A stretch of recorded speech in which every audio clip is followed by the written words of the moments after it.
우리 오늘과 또 박는날 아침의 기별을 통하여서 이번 기간 동안에 저희가 다시 남은 자손의 부름 앞에 서다라고 하는 제목으로 오늘은 그대 하나님의 계명을 가졌는가, 그리고 대예배 시간을 통해서는 그대 예수의 증거를 가졌는가, 하나님의 계명을 지키고 예수의 증거를 가진 남은 무리의 부름 앞에 다시 서보는 그런 귀한 경험이 있게 되기를 간절히 바랍니다. 여러분, 예수님께서 분명히 다시 오십니까? 예수님께서 분명히 다시 오십니다. 예수님께서 분명히 다시 오실 것이라고 하는 확신을 여러분은 어떻게 갖습니까? 저는 예수님이 다시 오신다라고 하는 이 재림의 소망이 분명하다라고 하는 것을 예수님께서 어떻게 증명하셨는지를 살펴보기를 원합니다. 막연한 두려움 가운데서 십자가의 그늘 밑에 있었던 제자들에게 예수님께서 이렇게 말씀하십니다. 얘들아, 너희는 마음에 무엇하지 말라? 근심하지 말아라. 그러면서 왜 근심하지 않아야 되느냐면 내가 잠시 후면 너희를 떠날 거지만 내가 어떻게 할 것이다? 다시 올 것이다. 이 재림에 대해서 약속하셨어요. 내가 다시 올 거기 때문에 너희가 목자 없는 양처럼 있을지라도 마음에 두려워하지 말라라고 말씀하시는 것입니다. 그런데 예수님께서 다시 오신다라고 하는 것을 그렇다면 어떻게 믿을 만한 근거가 있는가? 예수님께서 이렇게 말씀하셨어요. 누구를 믿으니? 하나님을 믿으니 또 나를 믿으라. 이게 무엇입니까? 하나님께서 너희 조상들에게 대대적으로 선지자를 통하여 약속하신 그 약속, 내가 너희를 위하여 내 아들을 보내서 너희의 죄를 담당하리라고 하는 그 약속이 내일 너희 눈앞에서 이루어지는 것을 보게 될 것이다. 4,000년간의 구약의 역사를 통해서 하나님께서 약속하시고 또 약속하셨던 것이 내일이면 너희들이 그 약속의 현장에 있게 될 것이다. 그렇다면 그 약속이 이루어지는 것을 보거든 내가 지금 너희에게 다시 말하는 이 약속도 이루어진다라고 하는 사실을 너희들이 믿게 될 것이다. 뿐만 아니라 하나님께서 먼저 하셨던 그 약속은 가장 지키기 어렵다는 약속, 내가 내 목숨을 내버리겠다. 그리고 그보다 더 지키기 어려운 약속, 내가 내 아들의 목숨을 잃게 하겠다라고 하는 그 세상에서 가장 지키기 어렵고 그것보다 더 지키기 어려운 두 가지의 약속을 하나님께서 너희 목전에서 이루어지시는 것을 보거든 왜 다시 너희를 데리러 오겠다라고 하는 죽음의 약속도 지키신 그분이 너희를 다시 데리러 오겠다라고 하는 이 재림의 약속을 왜 안 지키실 것인가? 절대 그렇지 않다는 것입니다. 그래서 하나님을 믿으니 또 나를 믿으라라고 예수님께서 말씀하셨습니다. 예수님의 재림은 공교하게 꾸며진 이야기가 아니라 분명히 오실 것이라고 하는 것을 우리가 예수님의 증명을 통해서도 깨달을 수 있는 것입니다. 그런데 제가 예수님의 재림을 생각하면서 하나님의 은혜가 얼마나 큰가를 생각해 볼 때 다음의 것들을 생각하게 되었습니다. 여러분, 이 구속사에 하나님이 이 사람을 구원하신다라고 하는 이 구속사에 중요한 두 가지 예언이 있어요. 그 두 가지 예언이 첫 번째는 70주일에 대한 예언이고 두 번째는 2300주의 예언이라는 것을 우리가 대부분 알지 않습니까? 그런데 이 두 가지 예언은 우리에게 무엇을 가르쳐 주느냐면 하나님께서 인간의 구원을 위해서 완벽한 시간표를 가지고 계시다는 사실을 우리로 하여금 깨닫게 해주는 것입니다. 예수님의 초림에 대해서 이야기한 구약의 결정체인 예수님의 초림과 십자가에 대해서 아주 직접적으로 예언한 70주일에 대한 예언과 그리고 예수님께서 재림하시기 전에 있을 우리의 죄를 합법적으로 용서해 주시는 이 하늘 성소의 정결에 대한 기별, 70주일과 2300주의 기별은 구속사의 예언의 아주 핵심적인 두 가지 예언입니다.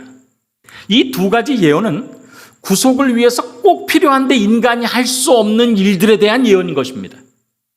우리는 우리 스스로 내 죄를 없이 할 수 없습니다. 죄인이기 때문에.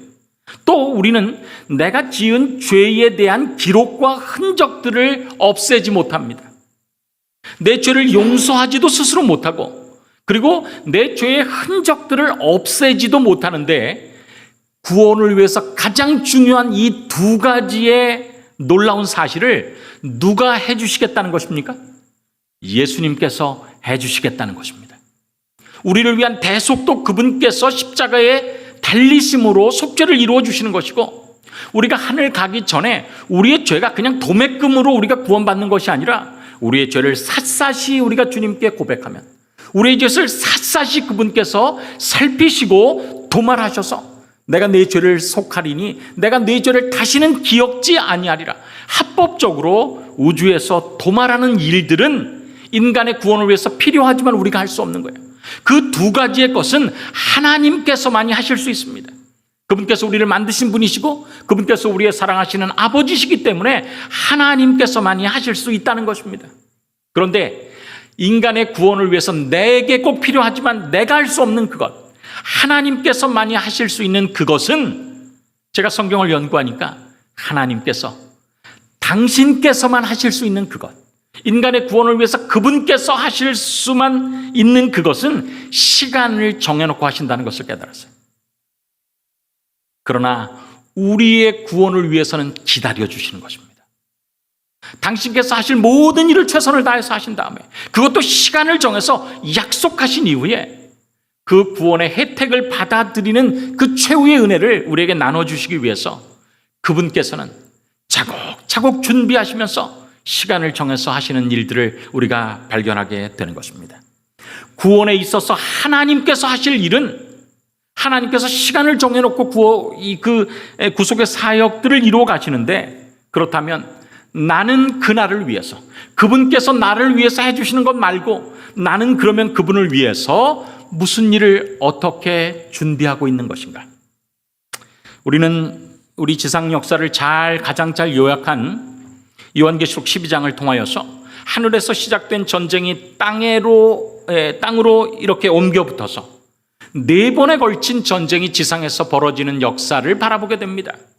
구약의 여자인 하나님의 국가 이스라엘과, 그리고 여자의 남은 자손으로서 예수님께서 십자가에 달려 돌아가신 일, 그리고 신약의 여자로서의 교회와, 그리고 여자의 후손의 남은 자손으로서의 마지막 백성들에 대한 역사를 우리가 요한계시록 12장을 통해서 살펴볼 수 있어요.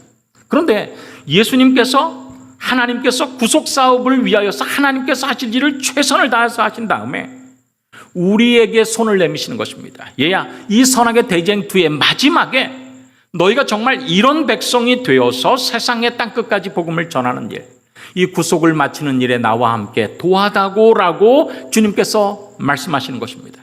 예수님께서 이 땅에 오셔서 여자의 후손으로서 십자가의 사명을 이루신 것처럼 우리가 여자의 후손에 남은 자손으로서 마지막 땅끝까지 세천세의 기별을 전할 수 있는 이 귀한 사역에 예수님께서 우리의 협력을 요청하시는 것입니다. 그렇다면 어떤 사람과 그 약속을 나누시기를 원하십니까? 오늘과 내일을 관통하는 요한계시록 12장 17절을 보면 이런 말씀이 기록되어 있어요. 우리가 잘 압니다. 용이 여자에게 분노하여 돌아가서 그 여자의 남은 자손, 예수님의 남은 자손, 곧 하나님의 계명을 지키며 예수의 증거를 가진 자들로 더불어 싸우려고 바다 모래 위에 섰더라. 그렇습니다. 예수님께서는 이 세상의 마지막 당신의 틀림없는 재림을 이루기 전에 하나님의 계명을 지키며 예수의 증거를 가진 자들, 성경의 표현대로 하면 남은 자손과 그의 사역을 함께 맞추신다라고 하는 놀라운 역사를 우리가 발견하게 되는 것입니다. 그래서 우리가 정말 이 말씀에 익숙하지 않습니까? 하나님의 계명을 지키며 예수의 증거를 가진 자들. 그래서 우리가 오늘과 내일 이 말씀을 좀 더 깊이 살펴보기를 원하는 것입니다. 분명한 예수님의 재림을 앞두고 그분께서 하실 일을 최선을 다해서 그분은 시간까지 정해놓고 하시는데, 우리는 그분을 위해서 정말 하나님의 계명을 지키며 그분의 예수의 증거를 가진 자들로서의 삶으로 그분과 재림을 촉진하는 일에 있어서 협력하는가? 오늘은 하나님의 계명을 지키며라고 하는 이 말씀이 도대체 우리의 삶 속에서 실제적으로 어떤 의미인지를 살펴보겠습니다. 우리는 오늘과 내일 예수님께서 이 세상에 계셨던 마지막, 예루살렘을 향해서 가는 마지막 여행에서 십자가를 앞에 두고 만났던 두 사람을 우리가 살펴보게 될 것입니다. 오늘은 첫 번째로 우리가 마태복음 19장 16절로 22절에 나오는 이 한 사람에 대해서 우리가 살펴볼 것입니다. 그 사람은 젊은 부자 관원이었어요. 그런데 우리가 마지막 남은 자손의 사명이라는 제목으로 나누면서 왜 이 사람에 대한 이야기를 우리가 살펴보아야만 하는 것입니까? 그 이유는 이 사람이 예수님께 했던 대답 가운데서 발견할 수 있어요. 어떤 사람이 주께 와서 가로되 선생님이여 내가 무슨 선한 일을 하여야 영생을 얻으리이까? 예수께서 가라사대 어찌하여 선한 일을 내게 묻느냐? 선한 이는 오직 한 분이시니라. 내가 생명에 들어가려면 무엇들을 지키라? 계명들을 지키라. 여러분, 남은 자손의 두 가지 특징 중에서 첫 번째 특징이 뭐라고 그랬습니까? 하나님의 계명을 지키며 그 하나님의 계명을 지키는 사람이어야 된다라고 하는 것이 예수님께서 마지막 예루살렘을 향해서 가는 여정 가운데서 만났던 젊은 부자 관원에게 동일한 말씀을 하시는 것입니다. 내가 하나님의 계명을 지키는 사람이어야 될 것이다. 그때 20절에 그 청년이 예수님께 뭐라고 이야기합니까? 그 청년이 가로되 이 모든 것이 도대체 무엇을 이야기하는 것입니까? 계자로 시작하고 명자로 끝하는 두 자인데 혹시 뭔지 아십니까? 계명입니다. 왜냐하면 예수님께서 계명들을 지키라라고 했는데 이 모든 것을 내가 지켰사오니라고 말씀하기 때문에 이게 계명이에요. 그래서 이 젊은 부자 관원은 예수님 앞에 나와서 하나님의 계명을 나는 지키는 사람입니다라고 이야기한 것입니다. 우리가 남은 자손으로서 첫 번째의 그 특징인 하나님의 계명을 지키는 사람이다. 하나님의 계명을 지키는 사람이어야 된다. 우리가 자주 듣고 우리가 그런 사람이 되기 위해서 애를 씁니다. 그런데 여기 그 질문을 가지고 예수님 앞에 나간 사람이 있고 예수님께서 그에 대해서 그렇게 이야기한 대화를 나눈 사람이 있고 그가 예수님 앞에 감히 내가 예수님께서 나에게 말씀하신 모든 계명들을 내가 지켰습니다라고 이야기하는 한 케이스를 우리는 성경을 통해서 발견할 수 있게 되는 것입니다. 그래서 우리가 이 마태복음 19장을 오늘 주목해서 살펴보는 것입니다. 이 모든 것을 내가 다 지켰습니다. 그러나 아직도 무엇이 나의 마음속에 부족하다라고 느낍니다. 21절에 예수님께서 그 젊은 부자 관원에게 이야기하시죠. 가라사대 내가 온전하고자 할진대 가서 내 소유를 팔아 가난한 자들을 주라. 그리하면 하늘에서 보화가 내게 있으리라. 그리고는 와서 나를 좇으라 하시니 그 청년이 재물이 많음으로 이 말씀을 듣고 근심하며 가니라. 여러분, 우리가 마태복음 19장 예수님의 마지막 예루살렘을 향해서 가는 그 마지막 여행에서 만났던 이 젊은 부자 관원의 이야기를 살펴보면서 그가 참으로 잘한 것과 참으로 잘못한 것이 있다라고 하는 사실을 우리가 깨닫게 됩니다. 그가 정말 잘한 것은 무엇인가? 그는 영생에 대한 갈망을 가진 사람이라는 거예요. 어떤 사람이 주께 와서 가로되 선생님이여 내가 무슨 선한 일을 하여야 영생을 얻으리이까? 그는 영생에 대한 갈망이 있었습니다. 왜냐하면 하나님께서 사람에게는 영혼에 대한 갈망을 넣어주셨다라고 말씀하셨어요. 그래서 모든 사람의 마음속에는 영혼을 위한, 영원한 것을 위한 영혼의 목마름, 갈망이라는 것이 있는 것입니다. 우리가 대표적인 성경의 기록들을 살펴보면 마태복음 19장의 사람, 그리고 요한복음 4장에 전혀 대조되는 두 사람들을 우리가 발견하게 되죠. 마태복음 19장의 사람은 남자고 요한복음 14장은 여자입니다. 한 사람은 도덕적으로 높은 표준을 받고 존경을 받는 사람이라고 한다면 요한복음 4장에는 도덕적으로 천하고 멸시받는 사람이었어요. 우리 사람들은 재물의 유무와 상관없이, 도덕적인 고결함과 상관없이, 다른 사람들의 평판과 상관없이 영혼에 대한 목마름이 있는 것입니다. 목사도 제외가 아니에요. 우리가 그럴듯하게 살아가고 있는 것 같지만 예수님 앞에 서보면 예수님의 눈앞에서 우리는 연약한 인간임을 스스로 발견하게 되고 내가 가지고 있는 것, 누리는 것과 상관없이 우리의 마음속에 영혼에 대한 갈망이 있다라고 하는 사실을 우리가 깨닫게 되는 것입니다. 오늘 말씀을 화면을 통해서 보고 있는 모든 분들에게도 우리가 그 영혼에 대한 영원한 것에 대한 영혼의 갈망이 있기 때문에 오늘 이 말씀을 여러분이 보시는 것 아닙니까? 그렇습니다. 우리의 마음에 영혼의 목마름이 있습니다. 그런데 이 두 사람, 이 두 케이스의 모든 케이스를 대별하는 이 두 케이스, 그 청년이 가로되 이 모든 것을 내가 지켰지만 아직도 무엇이 부족하니까 갈망이 있고, 여자가 가로되 주여 이런 물을 내게 주사 목마르지도 않고 또 여기 물길로 오지도 않게 하옵소서. 갈망이 있단 말이에요. 그런데 첫 번째로 그 젊은 부자 관원이 잘한 것은 그 영혼에 대한 갈망이 있을 때 그걸 물을 먹지 않고 그냥 그 해결하지 않은 것이 아니라 예수님께 나왔다는 데 있어요. 그건 참으로 잘한 것입니다. 그런데 우리가 성경에 보면 그가 잘못한 안타까운 것이 있는 것입니다. 그래서 그는 여기서 혜성같이 등장했지만 혜성같이 사라진 역사를 우리가 발견하게 되는 것이죠. 그가 잘못한 것은 무엇입니까? 그는 예수님과의 이 영생을 얻는 것이 행위에 있다라고 생각한 것입니다. 예수님은 그에게 관계로 초청하시는 것입니다. 어떤 사람이 주께 와서 가로되 선생님이여 내가 무슨 선한 일을 하여야 영생을 얻으리까?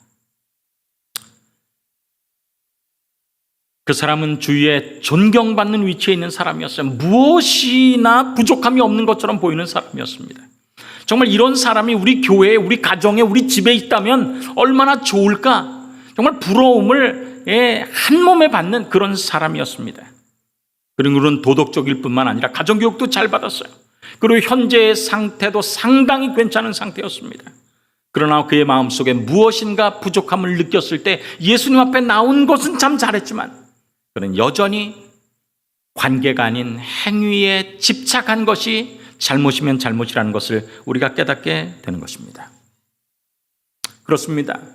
그런 젊은 부자관은 이 성경에 다른 곳에 기록된 것을 보면 내게 부족한 것이라고는 단 한 가지뿐이 없구나 라고 예수님께서 말씀하신 그 사람에게 예수님께서 영생을 위해서 그렇다면 주시고자 하시는 기별의 핵심이 무엇입니까?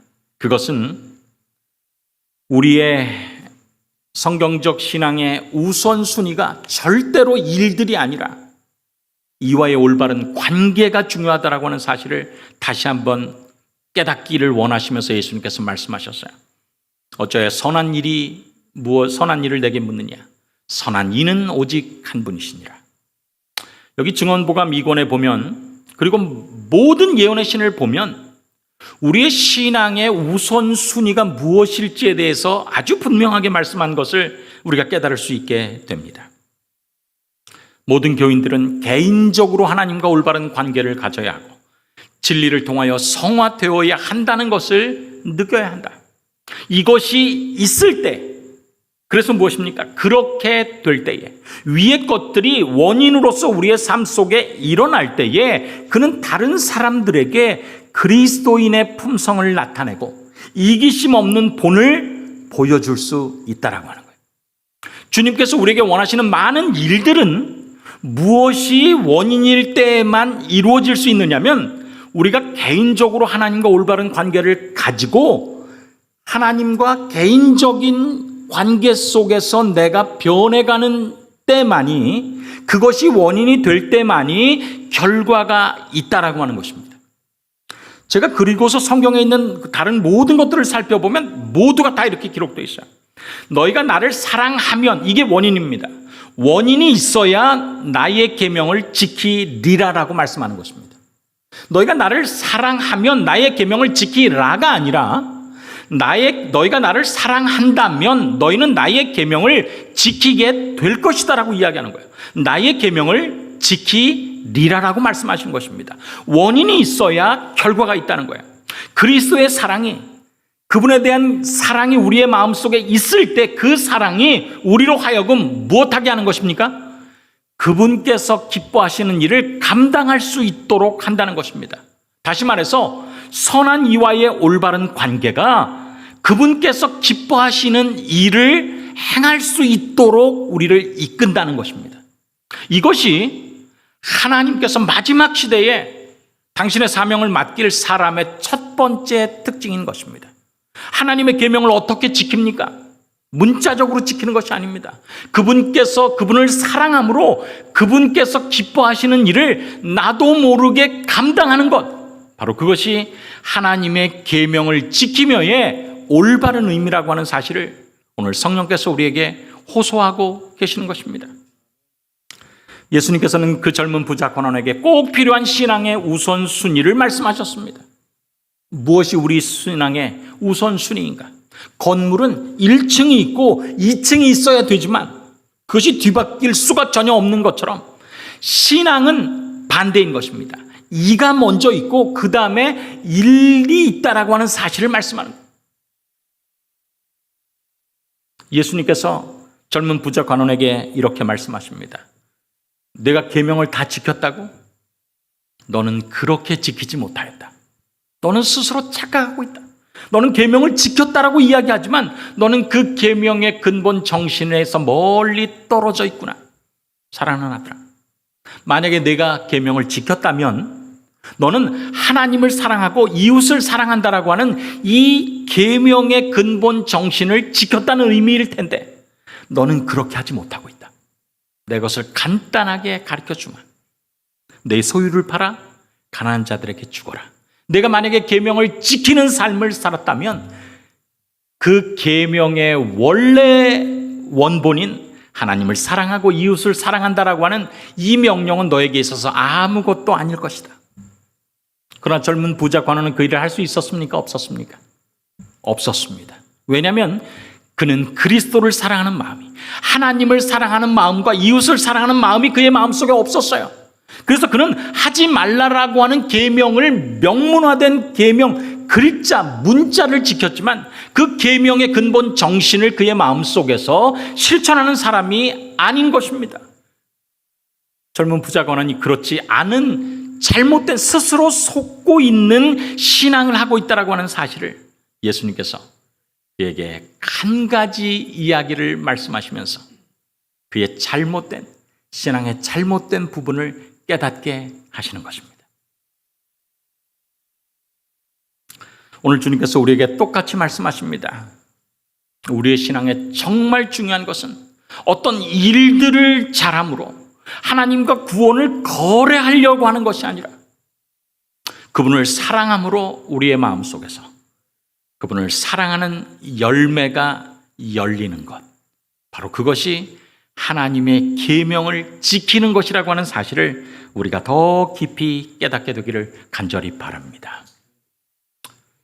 그렇다면 마태복음 19장의 젊은 부자 관원의 실패를 우리는 그렇다면 성공으로 바꾼 어떤 케이스를 가질 수 있습니까? 가질 수 있습니다. 바로 그것이 누가복음 19장의 젊은 부자 관원과 상대되는 누가복음 19장의 세리장 삭개오의 이야기인 것을 우리가 깨달을 수가 있는 것입니다. 젊은 부자 관원은 일 때문에 예수님을 찾았어요. 그러나 여기 또 한 사람이 나옵니다. 그는 일을 보기 위해서 예수님께 나왔다가 그분께서 기뻐하시는 일을 감당한 사람입니다. 그 사람이 누구인가? 바로 그 사람이 삭개오예요. 여러분, 여기 삭개오에 대해서 기록한 이 말씀을 보면 여러분 잘 보십시오. 젊은 부자 관원은 예수님께 나올 때 일 때문에 나왔어요. 예수님과의 관계는 일로 만나는 관계입니다. 어떤 일을 하여야 예수님이 나를 구원해서 제외시키지 못할 정도로 정말 내가 주님을 코너로 몰아놓을 수 있습니까? 라고 예수님께 나온 것이고, 젊은 부자 관원과 반대로 삭개오는 예수님이 어떤 분인가 하기 위해서 예수님께 나온 사람이에요. 예수께서 여리고로 들어 지나가시더라. 삭개오라 이름하는 자가 있으니 세리장이요 또한 부자라. 3절입니다. 그 사람에 대해서 이 설명한 다음에 누가는 뭐라고 이야기하냐면 저가 예수님께 나온 이유는 어떤 일 때문에 온 게 아니에요. 어떤 일을 하여야 영생을 얻으리까로 예수님과 일과의 관계로 예수님을 찾아온 것이 아닙니다. 그가 예수님을 찾아온 이유는 3절에 기록되어 있어요. 저가 예수께서 어떠한 사람인가 하여 보고자 하되. 이게 삭개오가 예수님을 찾은 이유입니다. 이 마태복음 19장의 젊은 부자 관원은 영생이라고 하는 어떤 것을 얻기 위해서 예수님을 찾았고, 누가복음 19장에 젊은 부자고난이 아닌 삭개오는 예수님께서 도대체 어떤 분인가 하여 그분과 인격적인 관계를 희망함으로 예수님을 찾은 것입니다.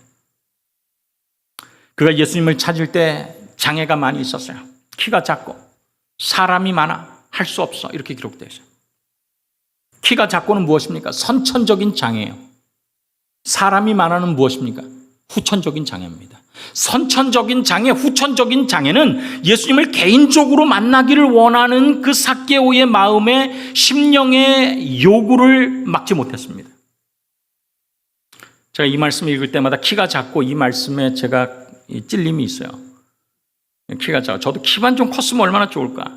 여러분들이 보기에 제가 키가 작고 이렇지 않습니까? 제가 키가 작지만 뭘 잘하느냐면 농구를 굉장히 잘합니다. 그 증인이 누구냐면 저기 뒤에 있는 친구입니다. 우리 장기승 목사님은 야구를 잘하고 테니스를 잘 치지만 저는 농구를 잘했어요. 여러분 보시기에 제가 농구 잘하게 생겼습니까? 농구 공처럼 생겼습니까? 훨씬 농구 공처럼 생겼지만 제가 농구를 아주 잘했어요. 그래서 제가 늘 기도했습니다. 제가 보니까 다른 거 다 잘하는데 키가 작아요. 키가 작아요. 그래서 하나님께 늘 기도했어요. 하나님 80까지만 이렇게 기도했어요. 근데 제가 그때 깨달은 게 뭐냐면 우리가 기도를 할 때 아주 정확하게 해야 된다는 것입니다. 대충 했더니 키가 80이 된 게 아니라 몸무게가 80이 됐어요. 우리 기도가 정확해야 됩니다. 근데 하여튼간 그가 예수님을 보고자 하는 마음이 그의 마음속에 있을 때 그는 선천적인 장애도 문제가 되지 않았습니다. 후천적인 장애도 문제가 되지 않았어요. 그런 체면을 무릅쓰고 나무 위에 올라가는 우스꽝스러운 일들을 연출하는 데 두려움이 없었습니다. 그리고 그가 올라간 것입니다. 그는 예수님과의 만남을 갈망했어요. 다른 무엇을 갈망한 것이 아닙니다. 그런데 여러분 보십시오. 그가 예수님을 위해서 그의 최선을 예수님께 드렸을 때 예수님께서 어떻게 반응하십니까? 여리고에 수천 그루의 뽕나무가 있습니다. 그런데 예수님의 발걸음이 그 많은 뽕나무 가운데서 삭개오가 올라간 그 뽕나무로 예수님의 발걸음이 가시는 것입니다. 우리의 마음에 영적인 갈망이 있고 그 갈망이 올바른 순서대로 진행되어서 그분에 대한 만남에 대한 갈망과 관계에 대한 갈망이 있을 때 하나님께서 그 모든 것을 이끌어 주신다라고 하는 역사를 우리는 삭개오의 케이스를 통해서 깨닫게 되는 것입니다. 예수께서 그곳에 이르러 우러러보시고 이르시되 삭개오야 속히 내려오라. 내가 오늘 내 집에 유하여야 하겠다 하시니, 삭개오는 이 만남이 우연이라고 생각해요. 나는 예수님을 보고 싶었습니다. 그래서 뽕나무 위에 올라갔어요. 그런데 예수님께서 어쩌면 하필 그 밑을 지나가셨습니다. 그러나 이것이 우연이 아니라 우연을 가장한 예수님의 아주 치명적인, 아주 치밀한 계획이라는 사실을 우리가 무엇을 통해서 깨달을 수 있습니까? 예수님께서 그의 이름을 아셨다는 것입니다. 삭개오야, 네가 나를 그렇게 만나기를 갈망해서 그곳에 올라가 있구나. 네가 나를 만나기를 원하는 것처럼 내가 너를 만나기 위해서 이 땅에 왔다. 그리고 이 마지막 예루살렘 향해 가는 여행 가운데서 나를 그토록 만나기 원하는 너를 나도 만나기를 원한다. 그의 이름을 불러주시고 속히 내려오라. 내가 오늘 내 집에 유하여야 하겠다 하시니. 그래서 예수님께서 삭개오에게 주신 축복은 무엇입니까? 어떤 구원에 대한 선고가 먼저 있지 않았어요. 무엇에 대해서 이야기하시냐면 네가 나와 맺기 원하는 것이 관계라면 내가 그 관계를 너와 함께 오늘 맺기를 원한다. 내가 이 잠시 만남으로 너를 떠나가는 것이 아니라 이 스쳐 지나가는 만남이 일이 아니라 이와의 깊은 관계의 시작이 되기 위해서 오늘 내가 내 집에 가서 거기서 유하여야 하겠다 하시니 급히 내려와 즐거워하며 영접한 것입니다. 삭개오는 어떤 일 때문에 예수님을 만나지 않았을 뿐만 아니라 예수님께서 그를 초청하셨을 때 그는 예수님의 초청에 응답하신 것입니다. 젊은 부자 관원은 그리고는 와서 나를 조치라라고 하는 예수님의 최종적인 호소에 반응하지 않았습니다. 그는 재물이 많음으로 근심하며 떠났어요. 그러나 삭개오는 그렇지 않은 것입니다. 그런 예수님을 만나는 것이 목적이었고, 내가 너를 만나겠다, 너의 집에서 만나겠다라고 하시는 예수님의 초청을 그가 감사함으로 받아들이게 된 것입니다. 우리는 동일하게 영혼의 갈증을 느꼈던 두 사람의 케이스를 성경에서 발견합니다. 마태복음 19장의 젊은 부자 관원과 누가복음 19장의 삭개오입니다. 한 사람은 부족한 것은 한 가지뿐이 없었던 대단히 갖춘 사람이었지만, 한 사람은 지탄받은 사람이었지만 그 생애에 한 가지 잘한 것, 예수님과의 올바른 관계로의 초청에 응답한 삭개오가 있는 것입니다. 한 사람은 영원히 버림을 받았고, 한 사람은 주님의 은혜 가운데서 영접함을 받았습니다.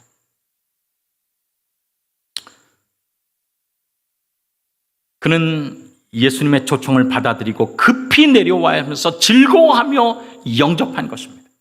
그가 예수님과의 초청, 관계로의 초청을 받아들인 다음에 예수님께서 그에게 어떤 명령도 하시지 않았지만 그는 예수님께 약속합니다. 무엇을 약속합니까? 8절입니다.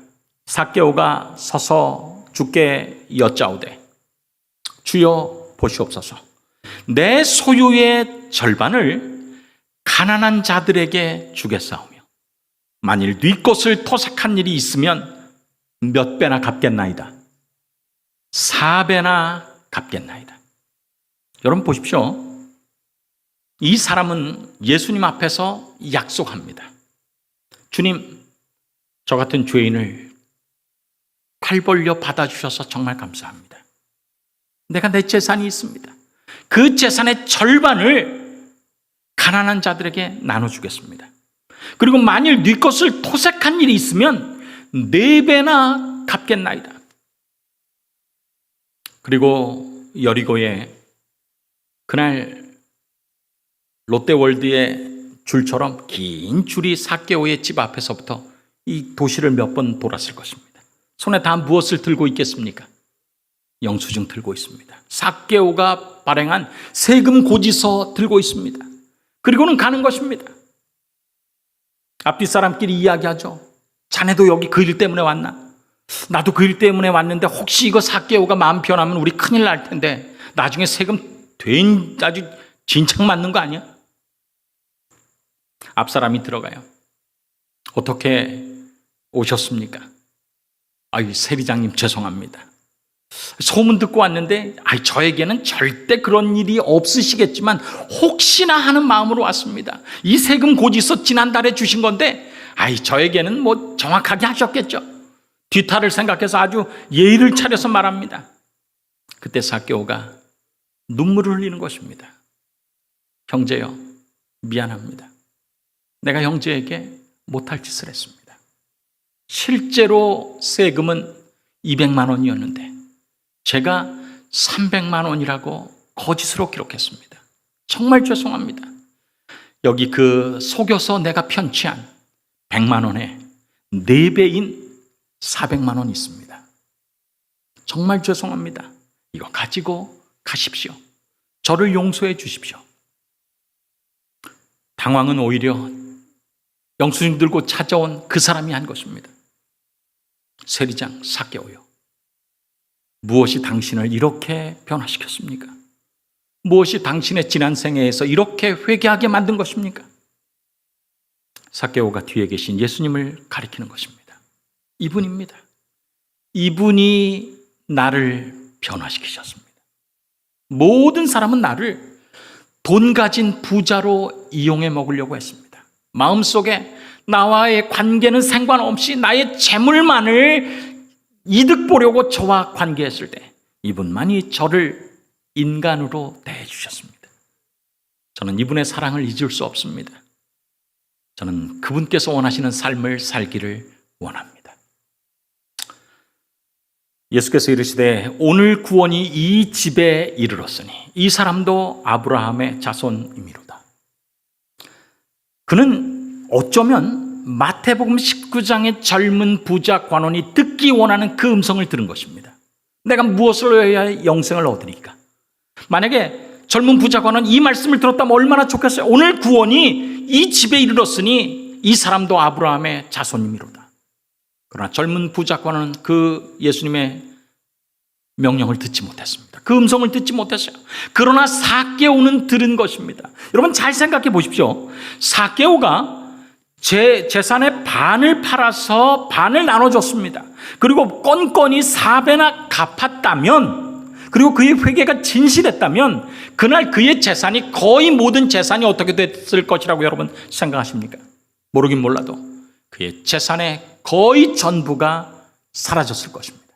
그런데 여러분 보십시오. 어쩌면 예수님께서 마태복음 19장에 하신 그 젊은 부자 관원에게 하신 말씀을 하시지 않았지만 삭개오는 그의 삶을 통해서 이루고 있지 않습니까?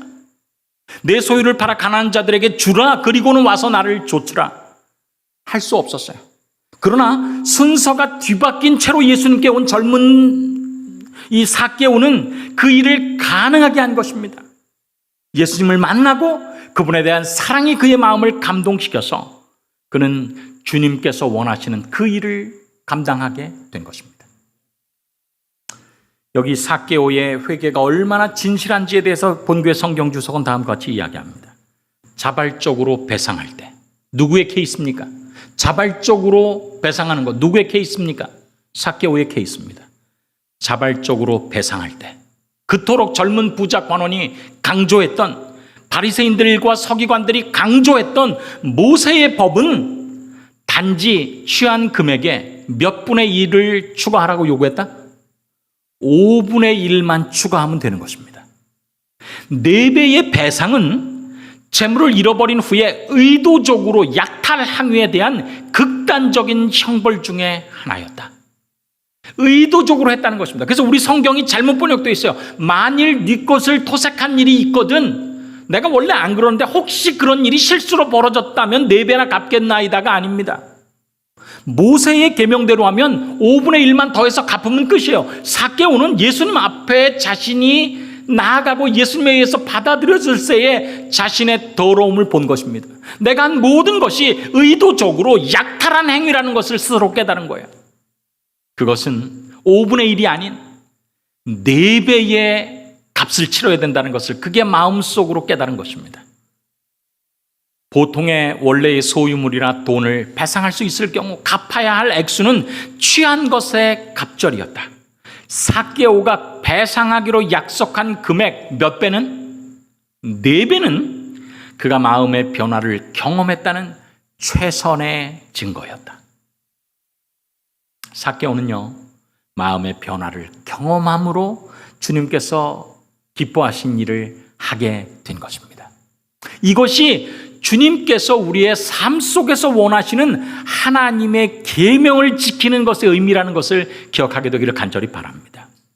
기록된 문자를 바라보고 내 생애에서 그것을 어긴 일이 없다라고 체크해가는 것이 아니라 그분께서 나에게 베풀어 주신 사랑을 감사함으로 그분의 사랑을 똑같이 받아야 될 대상, 예수님께서 피 흘려 죽은 대상에 대해서 내가 내 마음의 사랑을 표현하는 것, 하나님과 사람에게 사랑을 표현하는 것, 그분이 기뻐하시는 사랑하라라고 하는 명령을 지키는 것, 바로 그것이 마지막 시대에 하나님께서 당신의 백성들에게 원하시는 하나님의 계명을 지키며라고 하는 올바른 관계 속에서 계명들을 지키는 경험이라고 하는 사실을 기억하게 되기를 간절히 바라는 것입니다.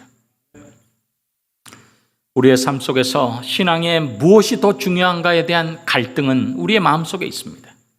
일이 더 중요한가? 아니면 이와의 관계 속에서 나오는 선행이 중요한 것인가?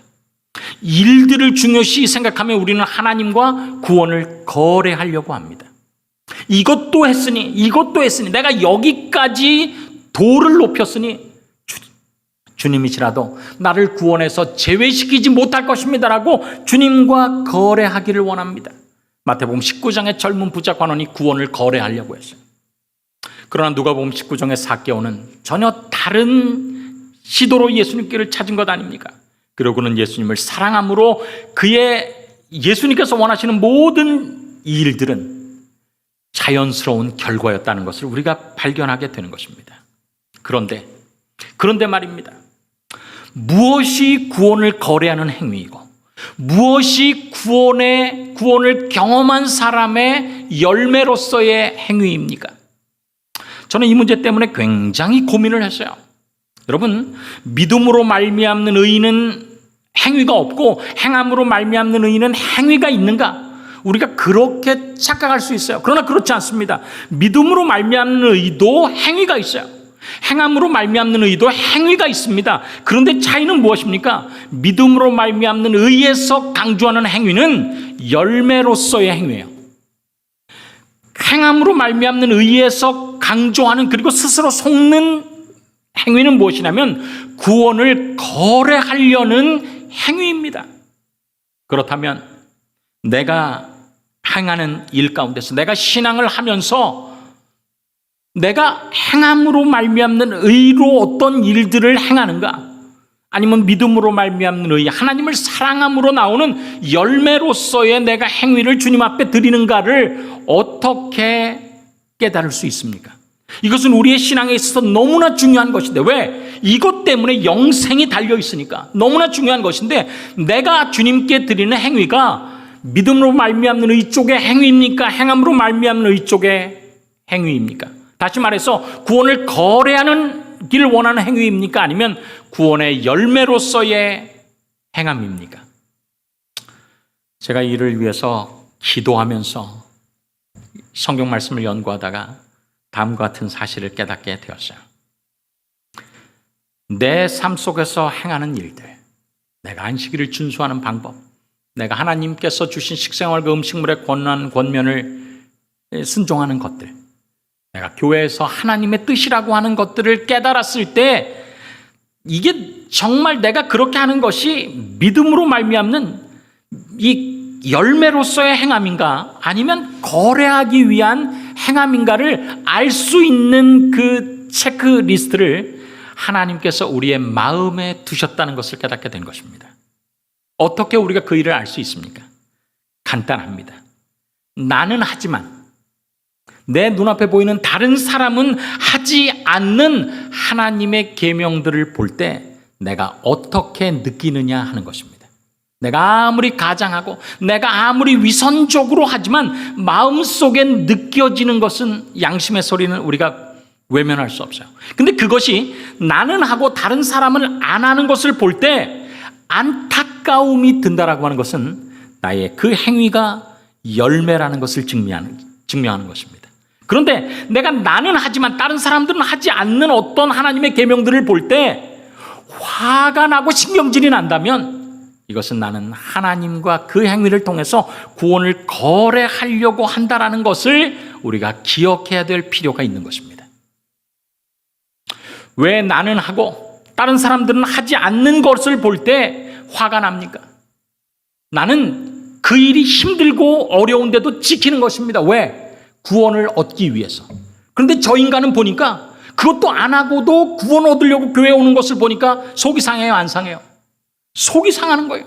그래서 나는 행하고 다른 사람은 안 행하는 일들을 볼 때 내가 속이 상하고 화가 난다면 그것은 내 삶 속에서 열매로서의 선한 일이 아니라 구원을 거래하는 것이라고 하는 사실을 깨닫고 주님 앞에서 화들짝 놀라게 되기를 간절히 바랍니다. 그렇다면 무엇이 열매로서의 선입니까? 나는 행하고 다른 사람은 안 하는 일들을 볼 때 내 마음에 무슨 마음이 들면, 안타까움이 든다면 그것은 나는 열매로서의 행위를 주님께 드리는 것입니다. 그것은 거래의 조건이 아니에요. 구원의 조건이 아닙니다. 여러분, 행위는 구원의 조건이 아니라 구원을 주시는 하나님을 사랑하는 것에 대한 열매입니다. 우리가 교회에서 많이 들었어요. 그렇지만 우리의 삶 속에서 실질적으로 구별하는 것은 나는 행하고 내 주변의 다른 사람들은 하지 않는 것을 볼 때 내 마음에 화가 나는가, 아니면 내 마음에 안타까움이 드는가를 통해서 우리가 구별할 수 있다라고 하는 사실을 기억하게 되기를 간절히 바랍니다. 제가 그러면서 야고보서에 있는 말씀을 보면서 손바닥을 쳤어요. 거기 성경에 그런 말씀이 있는 것입니다. 사람의 성내는 것이 하나님의 의를 이루지 못함이니라. 믿음으로 말미암는 의는 하나님의 의입니다. 그런데 하나님의 의를 이루지 못하는 것이 우리의 어떻게 증거가 되는 것이냐면, 사람이 성내면서 하나님의 일들을 강조할 때 그것은 결코 열매로서의 선을 행하는 것이 아니라고 하는 사실을 우리가 깨닫게 되는 것입니다. 오늘 주님께서 분명히 이 땅에 오실 것입니다. 그리고 예수님께서 분명히 이 땅에 오시기 전에 남은 무리를 통하여 새 천사의 기별을 온 땅에 전파하실 것입니다. 누구를 통해서 그런 일들을 하실 것인가? 하나님의 계명을 지키는 첫 번째의 특징을 가진 사람을 통해서 역사하실 것입니다. 무엇이 하나님의 계명을 지키는 것입니까? 선한 이와의 올바른 관계를 통해서 그분께서 원하시는 일을 나도 모르게 본성에서 우러는 마음으로, 내가 그 일을 하지 않으면 견딜 수 없는 마음으로 그 일을 즐거워함으로 감당하는 것입니다. 화가 나서 감당하는 것이 아니라 즐거워함으로 감당하는 것입니다. 그래서 똑같은 요청을 받았을 때 젊은 부자 관원은 재물이 많으므로 이 말씀을 듣고 근심하며 가니라라고 기록합니다. 그러나 삭개오에 대해서는요, 시대의 소망 554페이지에 삭개오는 꿈속에서처럼 걸어서 자기 집 쪽으로 예수님의 길을 인도하였다.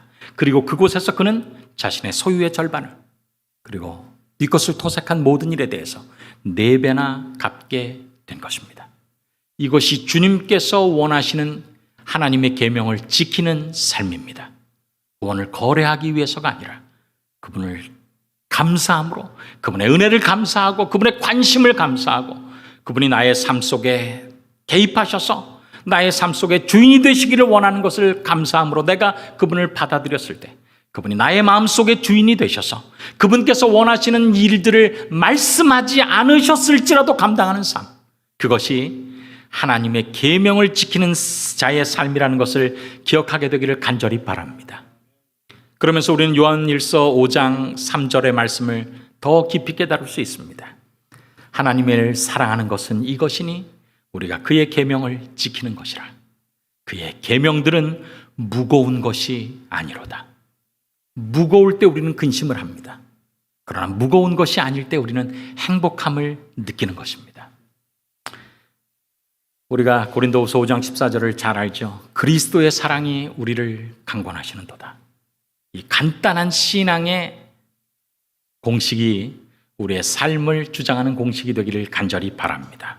우리가 그분을 사랑할 때 그분께서 우리의 마음속에 강권하심으로 말미암아 그분께서 우리에게 명령하신 하나님의 모든 계명을 우리가 순종하지 않으면 견딜 수 없는 사랑이 우리의 마음속에 있게 되기를 간절히 바랍니다. 제가 하나의 이야기를 하고 마치겠어요. 여러분 보시기에 제가 약간 총각처럼 생겼지 않습니까? 그렇죠? 동안이지 않습니까? 저는 제7회 안식일 예수재림교회는 동안이어야 된다고 생각합니다. 왜냐하면 동안이라는 것은 오랫동안 예수님을 기다렸다는 증거예요. 그게 동안입니다. 그 동안이 거기서 나온 것 같아요. 제가 동안인 것 같지만 제가 우리 그 장기승 목사랑 동창이지만 전 결혼을 일찍 했고 아이들이 둘이 있습니다. 둘 다 결혼을 했고 둘 다 목회를 합니다. 그런데 큰애가 결혼할 때 제가 차를 사줬어요. 이제 목회자는 집을 마련할 게 없고 한국은 사택이 있기 때문에 이제 목회자의 부모는 보통 차를 해줍니다. 차를 해줬어요. 자기가 이제 돈을 섞어서 이렇게 해서 해줬습니다. 그래서 여기 보이는 하얀색 차를 해줬어요. 근데 여러분 새 차 가져본 경험 있으십니까? 언제가 제일 속상합니까? 새 차에 첫 번째 뭐가 났을 때, 스크래치가 났을 때, 그 속상함은 이루 말할 수가 없습니다. 제가 얼마 전에 저희 큰아들과 강릉에서 목회를 하는 저희 큰아들과 전화를 하면서 이야기했어요. 주영아, 너 혹시 새 차 아빠가 사줬는데 그 스크래치 났니? 아빠 스크래치 났어요. 얼마나 속상한지 몰라. 그래서 어떻게 했니? 그래서 이제 저희 아들이 그 스크래치 난 범인을 잡기 위해서 그 블랙박스 다른 것을 그냥 열심히 살펴본 것입니다. 어떨 때보다도 열심히 찾아봤어요. 그냥 몇 번을 뒤져봤는데 안 나오는 것입니다. 그래서 어떻게 하면 이 사람을 잡을 수 있을까? 그 아파트 관리실에 가서 이제 그거를 다 뒤져보려고 하는데 아들이 그 생각을 했다는 것입니다. 예전에 그가 군대에 있을 때, 현리에서 이제 군대에 있을 때 어떻게 하다 교회 무슨 일로 뭐 하다가 앞차를 박은 적이 한 번 있어요. 그래서 실수했다. 또 군인이 민간인 차를 박았으니까 이거 보상 얼마나 해줘야 되나. 마음속에 이제 막 생각하면서 내렸어요. 이거 50만 원에 그냥 합의 보자라고 할까, 100만 원이라고 할까. 앞차를 보니까 한 100만 원과 50만 원 사이인데 뭐라고 하면 좋을까 하고 내렸어요. 그런데 그 사람한테 딱 이야기를 했는데 그 사람이 이렇게 보더니 저희 아이가 몰고 있는 차가 현리교회 차라는 걸 발견하게 됐어요.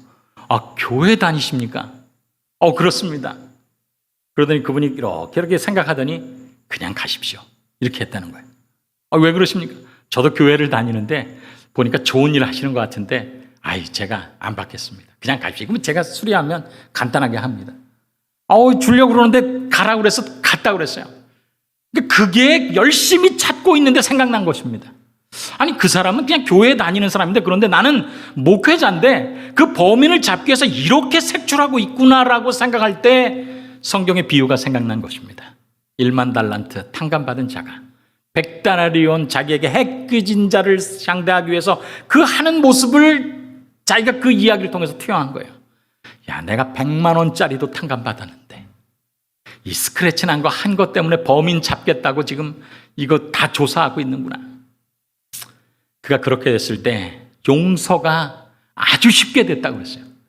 여러분 생각해 보십시오. 내가 하나님께서 나에게 하라고 하신 일들을 쉽게 받아들이는 것은 내가 그분께서 내게 베풀어 주셨다는 개인적인 사랑이 얼마나 크다라는 것을 느꼈을 때만 가능한 것입니다. 삭개오가 그것을 느꼈기 때문에 그분께서 원하시는 일들을 말하지 않았지만 그의 눈빛이 이야기하는 것들을 그는 실행할 수 있었던 것입니다. 오늘 우리가 그분을 사랑함으로, 그분께서 나에게 베푸신 은혜에 감사함으로, 그분께서 우리에게 원하시는 일들을 즐거워함으로 꿈꾸는 것처럼 감당하는 하나님의 계명을 지키는 남은 자손이 되기를 간절히 바라면서 말씀을 마치겠습니다. 함께 기도하고 마치겠습니다. 사랑이 많으신 아버지 하나님, 정말 감사합니다. 주님 분명히 이 땅에 오실 것입니다. 그리고 우리는 주님을 위하여 주님과 협력하는 남은 자손으로서의 사명을 감당하게 될 것입니다. 아버지 하나님, 하나님의 계명을 지키는 그 첫 번째 요구 조건이 무엇인지 우리에게 예수님의 경험을 통하여서 가르쳐 주셔서 정말 감사합니다. 아버지, 우리가 젊은 부자관원처럼 예수님께 나오지 아니하고, 구원을 거래하기 위해서 예수님께 나오지 아니하고, 구원을 거래하기 위해서 계명을 더 지키기를 원하는 사람이 되지 아니하고, 그분께서 나에 대신 사랑에 감사함으로 주님께서 원하시는 것이 말하지 않으셨을지라도 우리의 마음속에서 찾아서 그 일을 감당하는 사람이 될 수 있도록 인도하여 주시옵소서. 오직 이 모든 일들은 주님께서 나에게 베푸신 은혜를 감사할 때만 이루어질 것입니다. 삭개오처럼 주님의 은혜를 감사하는 사람이 될 수 있도록 인도하여 주옵소서. 1만 달란트 탕감받은 자처럼 내가 주님께 용서받은 죄인임을 기억할 수 있도록 인도하여 주옵소서. 그래서 나는 지키고 다른 사람은 지키지 않은 것들을 볼 때 내 마음속에, 용서받은 나의 마음속에 화가 나는 것이 아니라 다른 사람들이 왜 이런 귀한 것을 지키지 않을까, 안타까운 마음이 우리의 마음속에서 긍휼한 마음과 같이 들을 수 있도록 인도하여 주시옵소서. 오늘 성령께서 오늘 우리의 마음속에 말씀해 주셨다면 그 말씀의 의미가 더 커지고 확장되어서 삭개오의 삶처럼 우리의 삶을 주장하여 주시고 결국 구원이 이 집에 이르렀으니 이 사람도 아브라함의 자손이로미로다라고 약속하셨던 주님의 은혜가 우리에게 오늘 해당되는 은혜가 될 수 있도록 도와주시옵기를 예수님의 이름으로 간절히 기도드리옵나이다. 아멘.